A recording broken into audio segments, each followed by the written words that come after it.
જય શ્રી કૃષ્ણ, જય ગૌ માતા. આજે આપણે જો આજે માખણ બનાવવાનું છે તો પ્રિપરેશન કરી લીધી છે, બધું રેડી છે. હવે આ લગાવવાનું જ છે ડાયરેક્ટ, એટલે હમણાં માખણ બનવાનું સ્ટાર્ટ થઈ જશે. આજે પેલું 50 લીટર વાળું છે ને એમાં લગાવ્યું છે, એટલે ફટાફટ થઈ જાય.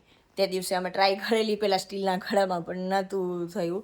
એટલે આજે તો જો કે વધારે જ છે, એટલે આખો ઘડો ભર્યો છે. એટલે જો આ લગાવી દીધું. આ ઉપર છે ને ડીશ એટલા માટે લગાવીએ છીએ કે ઉછળે ને તો ઢોળાય નહીં બહાર.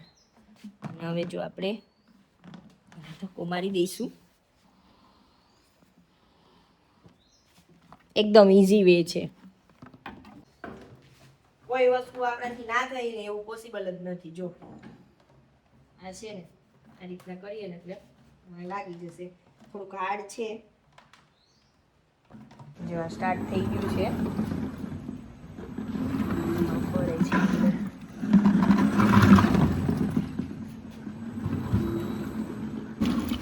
જ્યાં અંદર આ રીતના એન્ટી ક્લોકવાઇઝ કરે છે.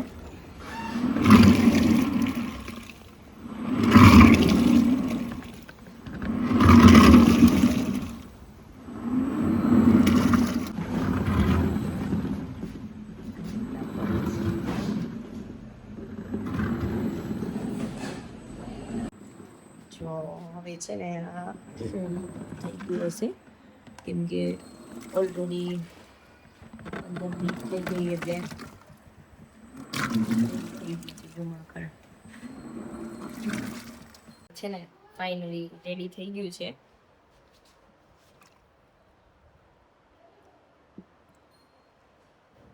કાઢી લઈએ. એકદમ યેલો કલરનું છે, ગોલ્ડન કલર. ગાયનું જે કહેવાય ને કે માખણ હોય ને એ યેલો કલરનું હોય.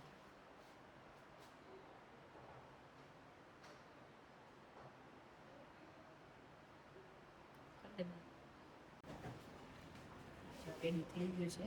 આપણે આમાં કાઢી દઈએ, પછી આને પાણીથી વોશ કરી નાખશું.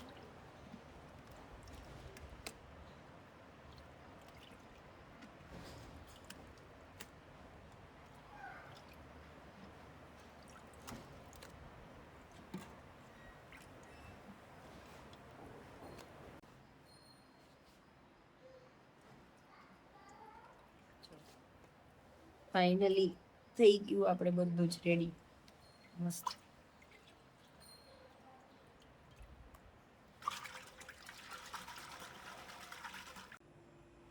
જો આપણે આ છે ને પાણીથી વોશ કરી નાખ્યું મસ્ત. જો છાશનો ભાગ બધો નીકળી ગયો આમાંથી, એટલે હવે અમને આ માખણ છે ને આપણે ડાયરેક્ટ બસ લે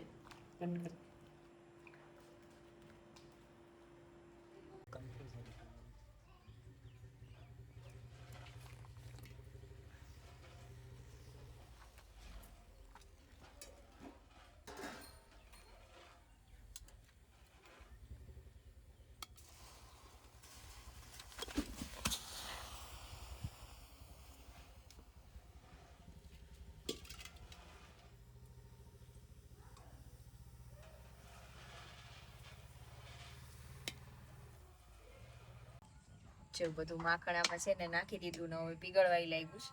હવે આપણે આમાં છે ને આ નાગરવેલના પાન વાડીના મસ્ત મજાના એડ કરી દઈએ, અને બીલીપત્ર વધારે નથી એડ કરવા. જો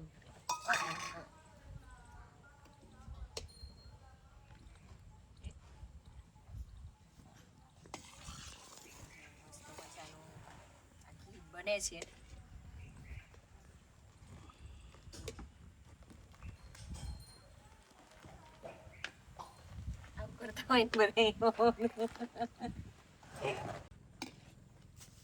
જો આ ઘી બને છે મસ્ત મજાનું.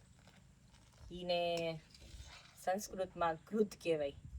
ઘૃત એટલે ઘી. ગૌઘૃત કહેવાય આને. આપણે જે બનાવીએ છીએ એને ગૌઘૃત કહેવાય. પછી બિલોના ઘૃત બી કહેવાય. બિલોના ઘૃત એટલે બિલોનાથી બનેલું ઘી, અને ગૌઘૃત એટલે ગાયનું ઘી. એ ઘૃત શબ્દ છે ને આયુર્વેદમાં અને આપણે સંસ્કૃતમાં બોલાય છે. આપણે બધા ઘી ઘી કરતા હોય પણ એકચ્યુઅલીમાં આને ઘૃત કહેવાય.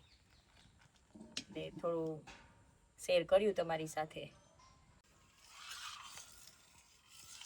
જો હવે છે ને હું આજે છે ને હલાવીને થાકી ગઈ એટલે હવે નીલેશ થોડીક વાર તું હલાવી હવે.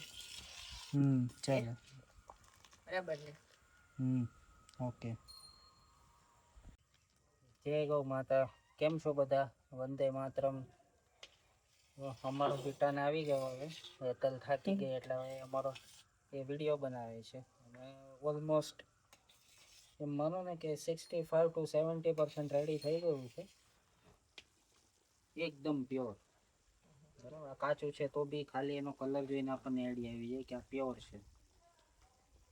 એમ આજકાલ પેલું બધું આવે છે ન્યૂઝમાં, તમે બધાએ સાંભળેલું હશે ને, ફિલ્ક બી કરેલું હશે કે એ લોકો ડેરીઓમાં અત્યારે એને લોકો પનીરનું બધું ચાલે છે, ઘીનું બી ચાલે છે, છત્રાલમાં બી પકડાયું. બરાબર છે, બોલવામાં વાંધો નથી, રીઝન બિકોઝ કે સોશિયલ મીડિયામાં ન્યૂઝમાં આવી ગયું છે એટલા માટે.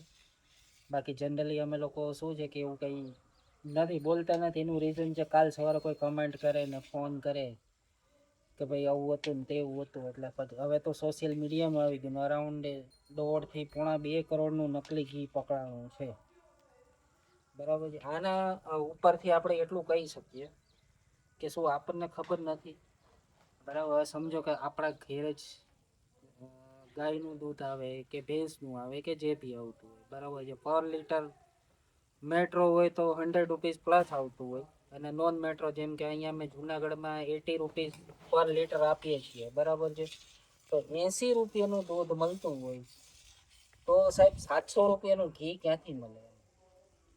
બરાબર, એ વસ્તુ લોકોને સમજાય છે ને છતાં બી આંખ આડા કાન કરે છે, હેલ્થની સાથે ખિલવાડ કરે છે. બરાબર છે. પરચેસિંગ પાવર મને એ બી ખ્યાલ છે, કારણ કે ઘણા લોકો એવી બી કમેન્ટ કરશે ને ફોન કરશે કે ભાઈ બધાની કેપેસિટી સરખી ના હોય એમ. પણ કેપેસિટી સરખી ના હોય તો હું એમ જ કહું છું કે સસ્તું લેવાય જ નહીં. સસ્તું કોઈ દિવસ સારું નહીં. સારું છે ને એ કોઈ દિવસ સસ્તું ના હોય. બરાબર છે. આપણે શોપિંગ મોલમાં જતા હોઈએ, 4 ઓપ્શન હોય ઘીના. બરાબર છે. ત્યાં તો મલ્ટી બ્રાન્ડ હોય એટલે 4-5 ઓપ્શન હોય, તો 4-5 ઓપ્શનમાં બી એ લોકો કયું ચૂઝ કરે કે 4-5 ઓપ્શનમાં બી સૌથી સસ્તું કયું છે એ ચૂઝ કરતા હોય છે. પણ એકચ્યુઅલમાં તમે અત્યારે પૈસા બચાવો છો, કાલ સવારે હાર્ટ રિપ્લેસમેન્ટ સર્જરી, એટેક, આ છે તે છે, બરાબર, આ ક્યાંથી બધા મેજર જે સર્જરી છે એ બધા ક્યાંથી આવે છે? એ બધી અહીંથી જ આવે છે. તો કોઈ આપણને કે ને પછી આપણે ખાવાનું બંધ કરીએ તો શું આપણે આપણા પ્રત્યે ફેમિલી પ્રત્યે લગાવ નથી? આપણને હૂંફ નથી? આપણને આપણા ફેમિલી પ્રત્યે લગાવ નથી કે બહારનું વ્યક્તિ કહીને જાય ને પછી આપણે એ ખાવાનું બંધ કરીએ કે ના હવે આ ખરાબ વસ્તુ છે? એકચ્યુઅલી એ વસ્તુ ન હોવી જોઈએ. આપણે બી મેચ્યોરિટી છે, બરાબર, 18+ છીએ, આપણે પરિવાર સંભાળીએ છીએ, ઘર સંભાળીએ, ઓફિસ હોય, બિઝનેસ હોય, બરાબર છે, તો એટલી મેચ્યોરિટી છે.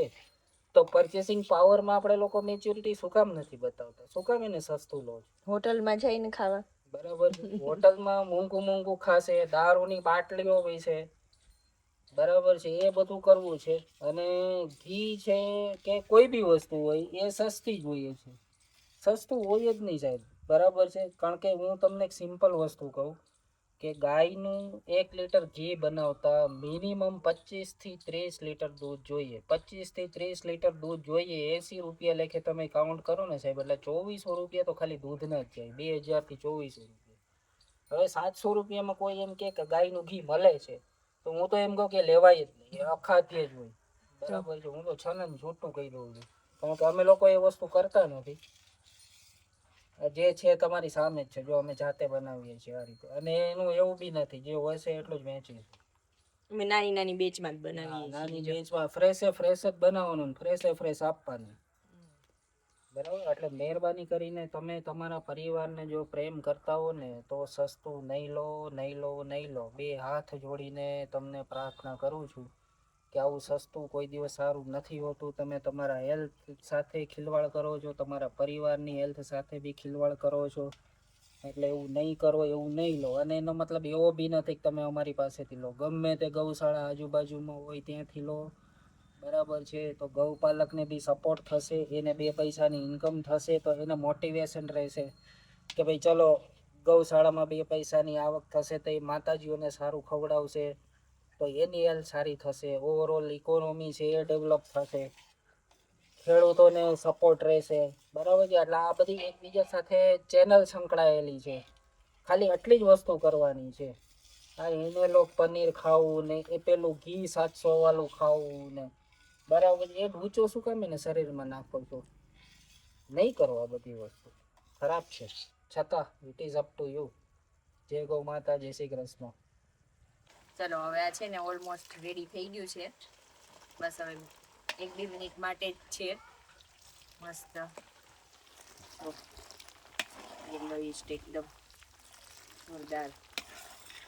જો તમારે કોઈને લેવાનું હોય તો સ્ક્રીન ઉપર નંબર આપી દઈશ, કોન્ટેક કરી શકો છો ડાયરેક્ટ.